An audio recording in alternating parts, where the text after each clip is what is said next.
Hello guys, welcome to the video. I hope you all are well. Today's video, guys, is for the Necromancer of Diablo4. This is my Shadow / Darkness Summoner build, okay? Now, it's work in progress, but I'm absolutely destroying Nightmare with this, and I'm just dipping my toes at the moment into Torment as well, and things are going quite well so far. So I'm going to quickly show you guys this setup, man. So it's a full Summoner build with loads of Darkness spells, man, and it freezes the whole screen. It's actually really fun. really fun. Well, guys, so let me just pop over here quietly.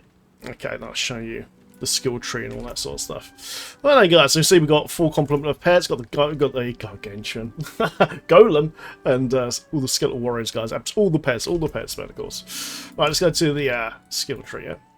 Well, then, guys, so start off with I went down to Hemorrhage. So I like to spawn in Blood Orbs. Blood Orbs can be very useful for extra healing. But you get to a point in this build where you don't even have that skill in your bar, okay? You end up with just this setup here, okay?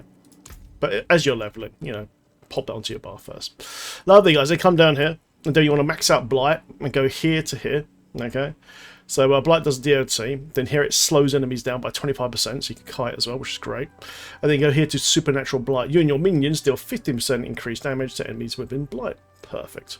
Go here, guys, 1 point unlimited energy, and then max out Imperfectly Balanced, which should boost up all your core damage for your big blights. Your blight hits really hard when you spam it. Always max out Huge Flesh, guys, so you can create more corpses as well all the time from all your attacks. You just have infinite corpses in this build as well, which is great. 1 point, guys, in the Bloodsmith. This is your oh shit button, so if you're about to die, you can click this, and you're going to be invulnerable for a few seconds and heal up. Max out your Skeletal Warriors, guys, of course, because we've got all about the pets in this one. 100% max out Grim Harvest, guys. As you're consuming corpses with Corpse Explosion or reviving them, it generates 6 essence per one. If you've got a lot of attack speed, or use a potion of attack speed, you can recharge your power bar very quickly, which is great. And then, guys, eventually max out your Fuel by Death as well. I've only got 1 point at the moment because I've run out of points at the moment. Needs to do some more renown. Okay, guys, then Corpse Explosion, of course. So, and then go to here, so Corpse Explosion radius increased by 50%. Then we're going to go up to here, guys, to Blighted Corpse Explosion. Corpse Explosion becomes a darkness skill. And instead of exploding, it releases a vile miasma, dealing 5.8k at my current damage, 121 shadow damage over 6 seconds, okay? So, while it's ticking, it's going to be proccing tons of stuns as well, which we'll go over in just a sec. And you're going to generate an enormous amount of power from this, guys, as well, okay? So you've got these 2 massive DOT ticks that are just stunning all the time and creating you corpses as well. It's really, you can literally just hold down Corpse Explosion and watch the whole screen just get absolutely stunned, frozen, and everything. It's great. It's really good. I come down there, guys, max out Death's Embrace as well for the extra damage and damage reduction when mobs are close to you. Max out, of course, Skeletal Mage Mastery as well, because we're using the mages, because they're really useful. Then pop down here, guys, and just take 1 point in Corpse Tendrils. I love this thing, it's so good. Then go here for the slow, and then here for the vulnerability. Okay, so this thing does a stun, slow, and vulnerability in 1 click on a corpse, and it doesn't even consume the corpse. So, it's fantastic for controlling the mobs around you and all that sort of stuff. Just put them to one spot, then drop your blight, and then start Corpse Exploding. Just watch everything just get absolutely shattered. It's really fun, man. Max out, guys, Necrotic Carapace, so you can generate fortification from corpses, which you're doing all the time. This is important. 1 point, guys, in Reaper's Pursuit, 1 point in Crippling Darkness, and max out Gloom and Terror. Okay, Gloom.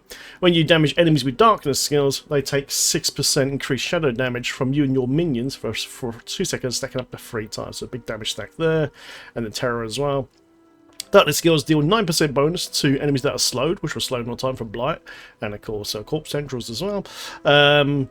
Also, enemies are stunned as well. Again, guys, Corpse Tendrils. Absolutely fantastic. Or immobilized. Now, the immobilization is coming from the freeze in the build as well. So we've got Ice Mages casting Blizzard, that freezing as well. Plus, we've got a weapon, a unique weapon, that can do that as well on top. So, yeah, it ticks very hard. It's nice. Come in, guys. I've got a couple of points in Golem right now, because I'm using the Golem as well to do an early taunt against all the enemies, to set them up into one little tight cluster.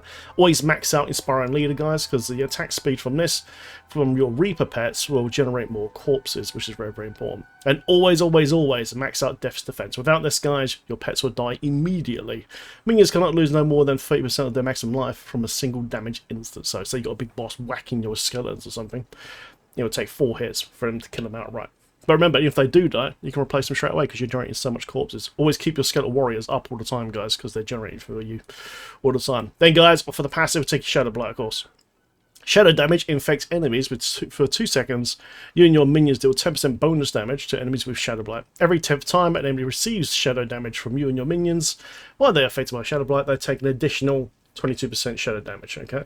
Now, because we're hitting so fast with DOT ticks with shadow damage from Corp Explosion and Blighted Corp Explosion, and then obviously, you know, Blight as well on top, it's proccing this very, very quickly. Like, really, really quickly, man. And it just wrecks. Okay. Quickly get to the Paragon tree. Okay, there's how far I've got yet. It's still work in progress, but I just want to show you guys what I've done so far. Okay, so what I've done is I've added here, guys, darkness. Okay, for every 5 willpower purchased within the range, you deal 5.1% increased shadow damage. And then when you get the extra willpower on top, I need to level this clip up to 15 to get the extra radius. Once I've done that, I'll get an extra 2% damage reduction. Up to 10% for 5 seconds as I'm DPSing as well, which would be really, really handy. Okay, so I just went up here, grabbed all the good damage nodes and all that. And come up to here, guys. The next board you want to use now, because we want to keep our pets alive, generating corpses for us and an extra DPS on top, you want to take the Cult Leader Paragon board. Okay, so you get an extra 15% damage increase for each minion type you have, so an extra 45% damage for your pets. Okay, which is really, really nice. I just unlocked this as well, so it's really good. Okay, so rotate this board, guys, and make sure the glyph is on this side here. So that way you can just come up to here and go straight to here. Glyph socket. Okay. Now you can see on this Paragon board of Cult Leader, guys, look, there is damage reduction for your minions, damage reduction, see what we're going here? Then obviously minion damage here, here, and here. So if anything in that radius is going to bonus it. Okay, so read this out quickly. Paragon nodes within range gain percent damage reduction and damage buff, okay, within this range, okay, with Dead Razor glyph, this one here. That's what socket here. Okay, this is really, really good. And it's quite easy to get the extra 40 intel as well, get the extra bonus on top. So whenever your minions deal damage to an enemy, that enemy takes 1% increased damage from you and your minions, up to 12% for 10 seconds, okay? So anything within this range here, guys, is bonusing all these extra damage reductions stuff. You can see it right here. Simplified damage reduction for your minions, 6.6 extra minion damage. And I've got the extra thing unlocked. Once I get this to level 15, we get an extra radius out, and then I can start picking up these other ones as well, and then more damage reduction as well on top. So I'm actually missing 2 yet. So once it pops out more, I can grab all these extra ones as well on top. Okay, so that's what I've done with the Paragon tree so far. I'm not too sure what to do with the next one. I'll probably slot onto the Darkness board next, I think, and start spec into that as well, or maybe a bit of Golem. Okay, right, guys, gear. What gear am I using? Right, so I'll quickly show what I'm using. Okay, guys, for Helm, I'm using maximum number of skeletal mages. The more mages we have, the faster they're going to freeze, okay, which is really, really important. For chestplate, guys, every 10 seconds, your cold skeletal mages cast Blizzard, okay, for 8% over 6 seconds. Don't worry about the damage roll, it's just there to freeze the enemies, okay, so that was going to proc vulnerability for you as well. We'll go over that in a second on the Book of the Dead. Then, guys, on gloves, imprinted, skeletons gain increased damage while alive, up to 28% for 10 seconds. You don't have to use this, you know, because right now I'm not using no bubble. So if you're dying, just use the bubble, okay, and then print that onto the glove or any of these other pieces you can put it onto. But the extra damage from skeletons is very, very nice. For legs, guys, I'm using the aspect that gives you extra armor. So as you're dealing any sort of damage, you're gaining X amount of extra armor, and it just keeps you alive. And you're dealing damage all the time because you're DOT and stuff. Then, guys, for boots, your maximum number of skeletal warriors increased by 2. The more warriors you have, the more corpses you'll be generating with the Reaper pets, okay? Then amulet, guys, this is important. Okay, so Shadow Amulet. You deal up to 180%. Try to get this on your amulet, by the way, as well, because it gives you that big damage bonus. Because you get an extra 50%. You deal an X amount of damage for 6 seconds after the Shadow Blight key passive damages enemies 10 times. So as it's proc 10 times, it will do a massive, massive damage bump. And we'll proc it really quick with all the Misma damage and stuff like that. Ring, guys, each time the Shadow Blight key passive deals damage to enemies, it increases the next Shadow Blight's damage within 10 seconds by up to 40%, stacking up to 5 times, okay? So when you're doing this DOT stuff, all this damage is just stacking up, and it wrecks. It's really, really fun, man. Then, guys, I'm using this as well. I love this thing, man. This is for Corpse Tendrils. So when you cast Corpse Tendrils, you gain up to a 20% chance to increase critical strike chance for 6 seconds. And when you cast Corpse Tendrils, you gain 60% bonus critical strike damage to enemies damaged by Corpse Tendrils, okay? So it just goes bang, gives you a massive load of crit. And CHD, and it just destroys, man. It's so, so nice. I love it. And then, guys, the weapon. Okay, now, you can use any weapon you want, but this weapon here, the unique here, called Bloodless Scream, is perfect for this build, okay? Look at this thing, it's so good, ready? So, it gives you extra darkness skills damage. Perfect for this build. Damage to chilled enemies. We're freezing everything all the time because this weapon turns your darkness skills to makes them so it basically chills the enemies, and it will eventually freeze them as well. So all your darkness spells, guys, basically turn to cold. Okay, and it's chilling enemies, and eventually you'll just freeze them. So you've got darkness skill damage, damage to chilled enemies, which you do straight away. And when they're frozen, they do more damage than when they're frozen as well. And also get a big, massive lump of cold resist as well. And there it is, guys. Look, your darkness skills chill enemies up to 40%. And then, guys, lucky hit. Your darkness skills has a chance, up to 100% chance, to generate anything from 2 to 5 essence against frozen targets. When everything's frozen, you're recharging your power as well. Okay, guys, for gems, go sapphires in your helm, chest, legs, okay? And that will give you fortification bonus while you're fortified by creating corpses and all that. And for rings and amulets, it's up to you. I've just popped these in the moment because some other resists are a little bit low, so I'll put some reds in there for like fire resist. But it's up to you. If you've got good balanced stuff, if your resistances are really, really even, they're just popping skulls or something for more armor bonus. In your weapon, guys, use amethyst because you want the extra damage over time from your shadow damage. Okay, brilliant. Okay, guys, one more thing, that is the Book of the Dead choices. Okay, guys, so Skeletal Warriors definitely go down here to Reapers. Reapers have a 15% chance to carve the flesh of enemies, forming a corpse. Well, there you go, that's how you get a lot of your corpses. You get so many, it's ridiculous.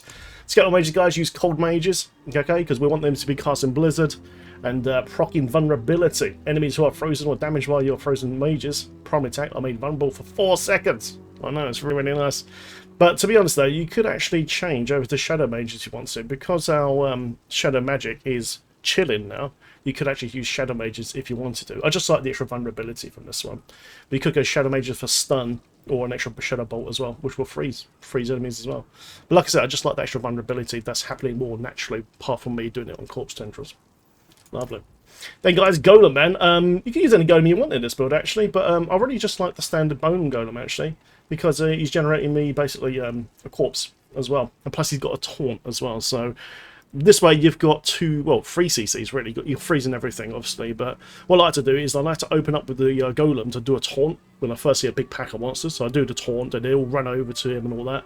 And then I find a corpse on the floor, then I cast Corpse Tendrils, then everything gets stunned, vulnerable, slowed, everything, yeah? Then I start Corpse Exploding, I throw my Blights in, and you just see everything just freeze. Everything just freezes, man. The DOT ticks down, and just you see everything die. It's really fun. It's really, really fun. So let's go do a tier 20 Nightmare Dungeon. There you go, got one out. Yeah, like I said, I've just started going into hell. It's a little bit rough at the moment. So I need to get better gear. All this gear is like nightmare gear at the moment. So yeah, work in progress. But so far it's been really fun. I've been chonking through nightmare like easily. Even before I had this weapon, I just had like a normal two-hand. There was some pet attack speed on it, and yeah, I was chonking for it, guys. It was good fun. Right, let's go. Let's go to this nightmare dungeon and see what we can do. Also, guys, for potion, you can't go wrong with the attack speed potion. Assault elixir, man. These are really good. The extra 10% attack speed is fantastic. Like, so good, because that way you can really chonk out those corp explosions super quick. Like, super quick, man. I'm not ready yet. Alright, let's get over to this dungeon. So we've got a little tier 20 nightmare dungeon. Let's pop in there and show you guys a rotation of that. But yeah, it's good fun, man. At the moment, my character's a little bit squishy, man, because I've got no barrier or damage reduction while I'm injured or anything like that, so I need to get down to my gear. But despite that, it's been pretty chill, actually. Right, here we go. Quickly show you around. Love this game, guys. Been enjoying it so much. Right then, guys, here we go. Right, so first we're going to do then, we want to cast our golem and taunt everything. If I can find any bad guys, that is, of course. Oh, there we go. We've got some bad guys. You can see straight away my mages are casting Blizzard straight away. There we go. And now Corpse Tendrils. And Blight. Once you're out of power Blight, guys, just hold down Corp Explosion. Profit. That's what you got to do. If you're out of power, you can just Corp Explode these or just recast your pets. And, yeah, that's literally all you got to do. It's super simple, man. There we go. Just go find a named guy. There you go. So, Taunt, a few Blights, Corpse Tendrils, it grabs everything to one spot. And then just dump your mana.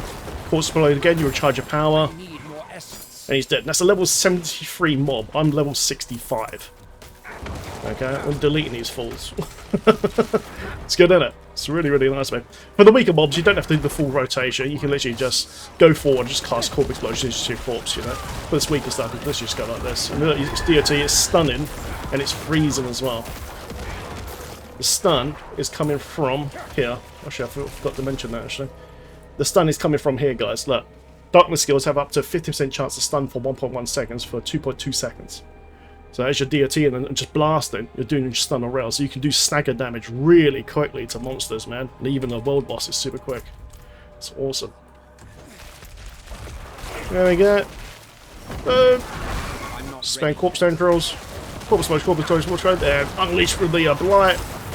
And they're dead. And they're completely frozen. They can't move. But like I said, this build does work without the blood scrape. Just with this item here, it's just good on top, you know.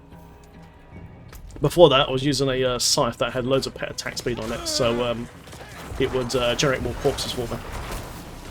Right, here we go. Got more taunted, and yoink! See him get stacked in the spot, guys. So good, isn't it? There we go. There you go, just push forward, man. That's it. It's really, really easy, man. It's really, really easy. It's a nice build, man. And yeah, I'm trying to find some gear now to make this work in hell now. But I need better defense gear because my gear at the moment is kind of glassy. I need to put a barrier into my gear and have damage while injured. Once I've got that, then we should be good. At least everything's frozen. Easy, man. Pets don't really die that much. Here and there they might die. But not that much. Depends what mob affix it is, you know. And there you go, guys. There you go. Just go chill away from the boss. The boss fight, guys. If you get a monster by itself, you just destroy the boss so quickly. Anyway, guys, hope you guys enjoyed this guide. Feel free to like and subscribe, and for more Diablo 4 content, there will be more very soon. I'm working on a blood build at the moment, a blood summoner build at the moment. So I'll farm that amulet that makes it so your pets do PvE with Blood Nova. So I'm thinking about sorting that out next. Guys, thanks for watching, man. See you in the next video. Take care. Have fun in Sanctuary. Woo!